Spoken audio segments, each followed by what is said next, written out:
Hello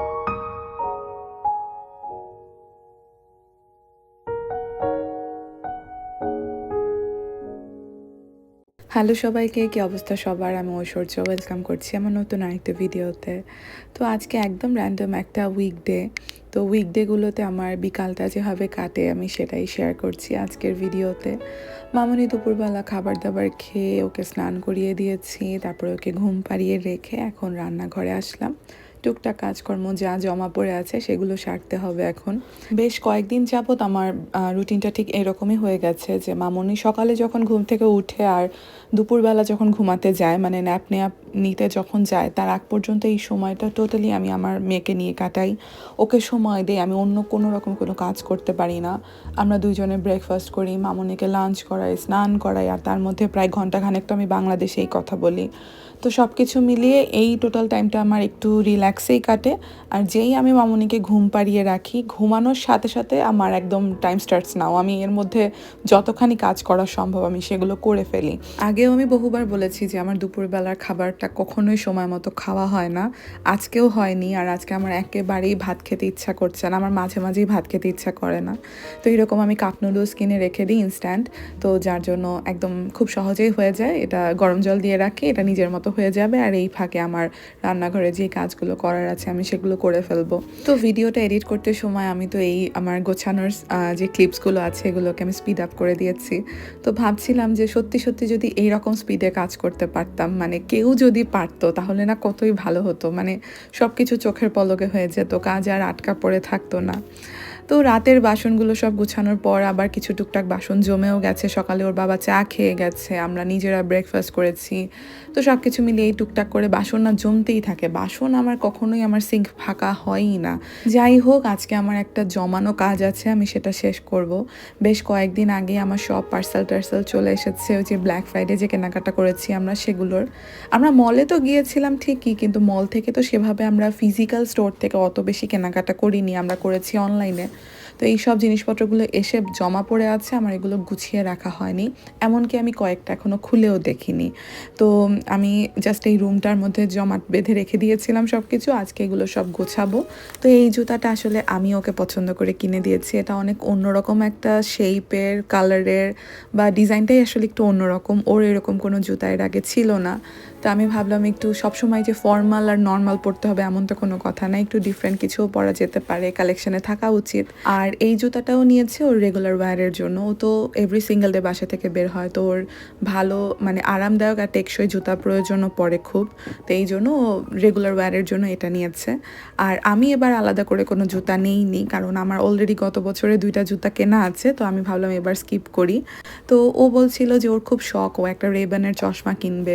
তো আমি ওকে বললাম যে সবসময় যে প্রয়োজনীয় জিনিসই কিনতে হবে এরকম তো কোনো কথা নেই, শখেরও দরকার আছে। আর শখের দাম লাখ টাকা, এত টাকা পয়সার চিন্তা করে লাভ নাই। তোমার যেহেতু অনেক শখ হয়েছে তুমি একটা নিয়ে নাও।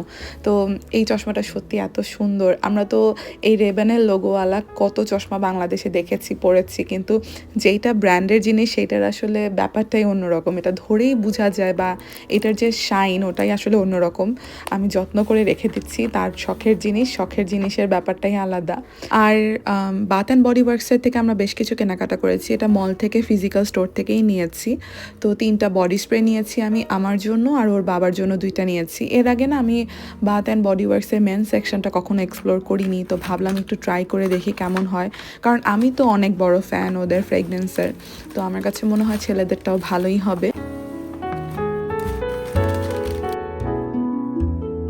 তো তার কয়েকদিন পরে আবার ওরা আরেকটা ডিল দেয় ক্যান্ডেলের উপরে। তো যেদিনই আমি আমার অ্যাপে আসলো যে ক্যান্ডেলের অফার দিয়েছে, আমি সাথে সাথে চোখ বন্ধ করে দৌড় দিয়ে চলে গিয়েছি আমার বাসার কাছে যে মলটা আছে সেইখানে। তো আমি বাথ অ্যান্ড বডি ওয়ার্কসের এরকম ডিলগুলোর জন্য ওয়েট করি, যে যখনই ডিল থাকবে তখন আমি কেনাকাটা করে রেখে দিই। আমি এই 4টা ক্যান্ডেল নিয়েছি, এগুলো গিফট আইটেম হিসেবেও খুবই খুবই ভালো। আর তাছাড়া আমি নিজে তো ভীষণই পছন্দ করি। তো আর এইদিকে এই পার্সেলটা আমার বেশ কয়েকদিন ধরে এসেছে, আমি খুলেও দেখি রাখিনি। তো আমি ভাবলাম আমি এবার একটা হ্যান্ড বিটার কিনবো।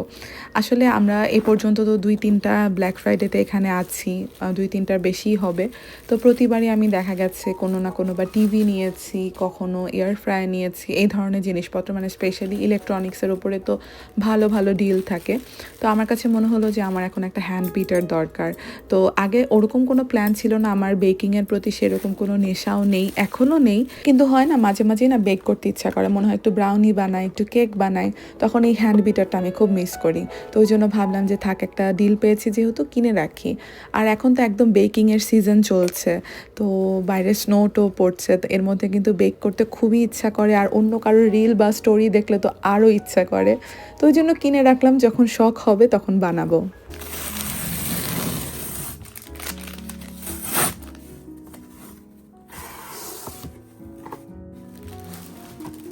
এই পার্সেলটাও আমার বেশ কয়েকদিন হয়ে গেছে এসেছে, আমরা খোলার সময় পাইনি। তো এর ভিতরে সব কিছু অ্যাডিডাসের একটা ব্যাগ অর্ডার দিয়েছে ওর বাবা ওর ল্যাবের জন্য, আর এখানে 2টা জুতা আছে।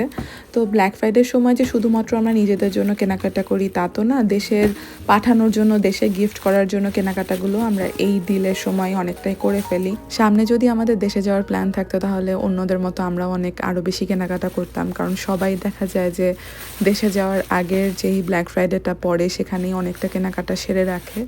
তো আমি আমার 2 ভাগ্নের জন্য 2 জোড়া জুতা কিনেছি। যদিও এই জুতা আমি কবে ওদেরকে পাঠাবো আর ওদের হাতে কবে পৌঁছাবে এটা অনেক বড় লং প্রসেস, কারণ ওরা বাংলাদেশে থাকে না, ওরা ইন্ডিয়াতে থাকে।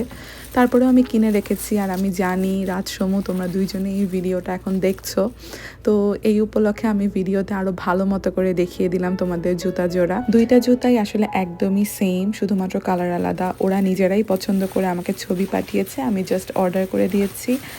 আর ওরা যদি আমাকে জিজ্ঞেস করে যে মাইমা তোমার কোনটা ভালো লেগেছে বেশি, আমি বলতে পারবো না, কারণ আমার 2টাই খুবই খুবই পছন্দ হয়েছে। আর সবচেয়ে বড় কথা যে ওরা যেহেতু টিনেজার, তো ওদের সাথে এই স্টাইলটা একেবারেই মানানসই। আমি খুব যত্ন করে ওদের জন্য এগুলো রেখে দিচ্ছি। তো আমি যখনই সময় সুযোগ পাবো আমি দেশে এটা পাঠিয়ে দিব, পরে ওরা ইন্ডিয়া থেকে এটা কালেক্ট করে নিবে। আর এই ব্যাগটা ওর বাবা অর্ডার করেছে তার ল্যাবে ইউজ করার জন্য। তো আমরা যখন প্রথমবার আমেরিকাতে আসি তখনই ওর বাবা ইউনিভার্সিটিতে ইউজ করার জন্য একটা ব্যাকপ্যাক এনেছিল, আর সেটা সে আজ পর্যন্ত ইউজ করছে। আর ইউজ করতে করতে ওটার অবস্থা মোটামুটি টাইট, তো ওর খুবই প্রয়োজন ছিল একটা ব্যাগের। ব্যাগটা বেশ ভালোই হয়েছে, কিন্তু ওর বাবা আসার পর আমার সাথে দুষ্টামি করছিলাম যে আমরা যখন স্কুলে পড়তাম তখন বছরের শুরুতে নতুন স্কুল ব্যাগ কিনতাম, তো সেরকম তোমার স্কুল ব্যাগ চলে এসেছে। তো আমি ওকে বলছিলাম যে তুমি জানুয়ারির 1 তারিখ থেকে এটার শুভ উদ্বোধন করো, এখন খোলার দরকার নেই, মানে যেরকম আমরা সবসময় করেছি সেরকমই করো আর কি। এই প্রচণ্ড ঠান্ডার মধ্যে কিন্তু বাসায় পরার জন্য এই ধরনের প্যান্টগুলো খুবই কাজের, মানে উইন্টার পাজামা যেগুলোকে বলে আর কি, খুবই কোজি, খুবই সফট, আর উইন্টারের জন্য একদম পারফেক্ট। তো আমি 2টা কিনে এনেছি। আর এই জ্যাকেটটা আমি নিয়েছি আমার জন্য উইন্টারের সবচেয়ে ইম্পর্ট্যান্ট আর ইউজফুল জিনিস হচ্ছে এইটা। তো আমি যেবার প্রথম এসেছিলাম আমেরিকাতে তখন আমি খুব ভালো একটা জ্যাকেট কিনেছিলাম। তো গত 2 বছর আসলে আমার সেরকম ভালো কিছু মানে উইন্টার জ্যাকেট কেনা হয়নি। আমি টুকটাক কিনেছিলাম, কিন্তু একটা খুব মজবুত টেকসই দরকার ছিল। তো সেই জন্য আমি এটা নিয়ে নিয়েছি। এটা দেখতেও খুব সুন্দর আর খুবই লাইট ওয়েট, কিন্তু বেশ ভালোই শীত মানে। তো সব কিছু গুছিয়ে টুছিয়ে রেখে আমি আবার রান্নাঘরে চলে আসলাম। মামুনি এখনও উঠেনি। তো আমি ভাবছি আজকে একটু পিঠা বানাবো। আমাদের এখানে তো প্রচণ্ড ঠান্ডা, তো ঠান্ডার মধ্যে পিঠা খেতে এমনিতেই ভালো লাগে। আর দেশে ঠান্ডা পড়ে যাওয়ার কারণে না, দেশে দেখছি সবাই শুধু ছবি আপলোড করছেন, ভিডিও আপলোড করছেন পিঠা বানানোর। তো সব কিছু দেখে টেকে আমার খুব খুব পিঠা খেতে ইচ্ছা করছে কয়েকদিন ধরে। তো ভাবলাম এখন আমি একটু পাটিসাপটা পিঠা বানাবো। আমি না খুব বেশি ভালো পিঠা বানাতে পারি না, কিন্তু পাটিসাপটা পিঠাটা হচ্ছে আমার একটু কমফোর্ট জোন, মানে এটা মোটামুটি আমি বানাতে পারি। দেখতে যেমনই হোক না কেন খেতে বেশ ভালোই হয়। পাটিসাপটার ব্যাটারের জন্য যা যা লাগে, ওই চালের গুঁড়া, একটু ময়দা, দুধ, একটু চিনি, একটু লবণ দিয়ে আমি সব কিছু দিয়ে একবারে ব্লেন্ড করে নিচ্ছি। আমি ব্লেন্ডারে ব্লেন্ড করে নিতে আসলে খুব পছন্দ করি, এতে খুবই ইজি হয় আর ব্যাটারটা খুবই সফট হয়। আর আমি আমার মাকে সবসময় দেখেছি যে পাটিসাপটার ব্যাটারটা মা ব্লেন্ড করে নেন। আমি যেহেতু আজকে খুব বেশি পরিমাণে বানাচ্ছি না, তো অল্প পরিমাণেই ক্ষীর যেহেতু করব, তো ওই জন্য আমি একটা ক্যান দিয়েছি এভাপোরেটেড মিল্কে, তার ভিতরে 1 চামচ মতো চালের গুঁড়া, 1 চামচ ময়দা। অনেকে সুজিও দেন, কিন্তু আমার কাছে সুজিটা কেন যেন ভালো লাগে না। এছাড়া নারকেল গুঁড়া অ্যাড করা যেতে পারে, করে, তো আমি সেটা আমার বাসায় এখন নেইও, আমি আর দেইনি। তো ওই চালের গুঁড়া, ময়দা, একটা এভাপোরেটেড মিল্ক আর 1 চামচ বা 2 চামচের মতো গুঁড়া দুধ দিয়েছি, জাস্ট একটু কনসিস্টেন্সিটা যাতে অনেক বেশি থিক হয় এই জন্য। আর আমি আজকে ক্ষীরে চিনি ইউজ করছি না, আমি গুড় ইউজ করছি। আমি চেষ্টা করি যে পিঠাটিটা বানাতে গেলে একটু গুড় ব্যবহার করতে। আমি দেশে যখন গিয়েছিলাম গত বছর তখনই গুড় এনেছিলাম, একদম খেজুর গুড়ের পাটালি, মানে খুবই ভালো গুড়টা। তো আমি একদম কিপটামি করতে করতে ইউজ করছি যাতে আমি আরও বেশি দিন এটাকে একটু জমিয়ে জমিয়ে রাখতে পারি আর কি। আজকে ওর বাবা আসতে এত দেরি করছে, তো মামুনি উঠে গেছে কিন্তু কিছু করার নাই, ওকে নিয়েই আমি আসলে সব কিছু প্রিপেয়ার করছি। তো এদিকে আমার ক্ষীর একদমই রেডি। ক্ষীরটা দেখেই বোঝা যাচ্ছে যে কতটা মানে থিকনেস ভালো আর সব কিছুই। আমি তো আগে মনে আছে আমার মা, আমার জেঠি সবাই যখন পিঠা বানাতেন তখন আমি গিয়ে গিয়ে শুধু চামচে চামচে উঠিয়ে ক্ষীর খেতাম। ক্ষীর খেতে যে কি মজা! তো এখন নিজে বানাই, দেখা যায় বানাতে বানাতে নিজেই 2-1 চামচ খেয়ে ফেলি। এত মজা লাগে আমার ক্ষীর খেতে।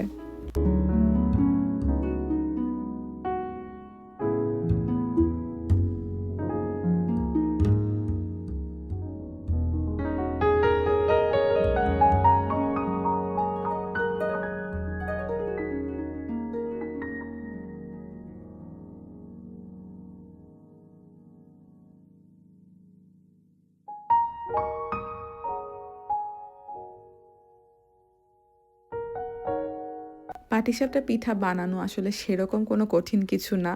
খুবই ভালো হয় যদি সব কিছু ঠিকঠাক থাকে। কিন্তু এতগুলো স্টেপের মধ্যে কোনো একটাই যদি এদিক ওদিক একটু হয়ে যায় তাহলে পুরো পিঠাই নষ্ট। মানে হয়ই না। দেখা যায় ব্যাটার যদি ঠিকমতো থিকনেস না হয় বা চালের গুঁড়া, ময়দা কোনো না কোনো একটা জিনিস যদি এদিক ওদিক একটু হয় বা যেই প্যানের ভিতরে পাটিসাপটাটা বানানো হচ্ছে সেটার কি বলবো, সেটা যদি অনেক সময় কিন্তু ধরে বসে, মানে লেগে আসে পিঠাগুলো, সেরকম যদি হয় বা গরমটা ঠিকমতো না হয়, কোনো না কোনো একটা যদি এদিক ওদিক হয় তাহলে কিন্তু পিঠার পুরো অবস্থা 12টা। তখন না মনটা এত খারাপ লাগে যে এত আয়োজন করে, এত মানে গোছগাছ করে বসেছি পিঠা বানাতে কিন্তু পিঠা হচ্ছেই না। তখন আসলে খুবই খুবই আপসেট লাগে। তো যাই হোক, আজকে মোটামুটি আমার পিঠার অবস্থা ভালোই। এরকম করে যখন সুন্দর মতো পিঠা হয়ে আসে তখন না কি যে ভালো লাগে। আজকে থেকে বেশি না, 5 বছর আগেও আমি কোনোদিনও ভাবিনি যে আমি পিঠা বানাতে পারবো। আমার কাছে মনে হয়েছে যে পিঠা জিনিসটাই হচ্ছে মা মাসি লেভেলের মানুষজনের কাজ। অবশ্য হ্যাঁ, এখন তো আমি নিজেই মা, হয়তো সেই জন্য আমিও এখন পিঠা বানাতে পারি। তো যাই হোক, আমার পিঠাগুলো খুবই সুন্দর হয়েছে। আমি দেখতেও মোটামুটি খারাপ হয়নি আর খেতে বেশ ভালোই হয়েছে। তো যাই হোক, আজকের ভিডিওটা আমি এখানেই শেষ করছি। সবাই ভালো থাকবেন। আমার ভিডিও ভালো লাগলে একটা লাইক, কমেন্ট আর সাবস্ক্রাইব করবেন আমার চ্যানেলে। টাটা।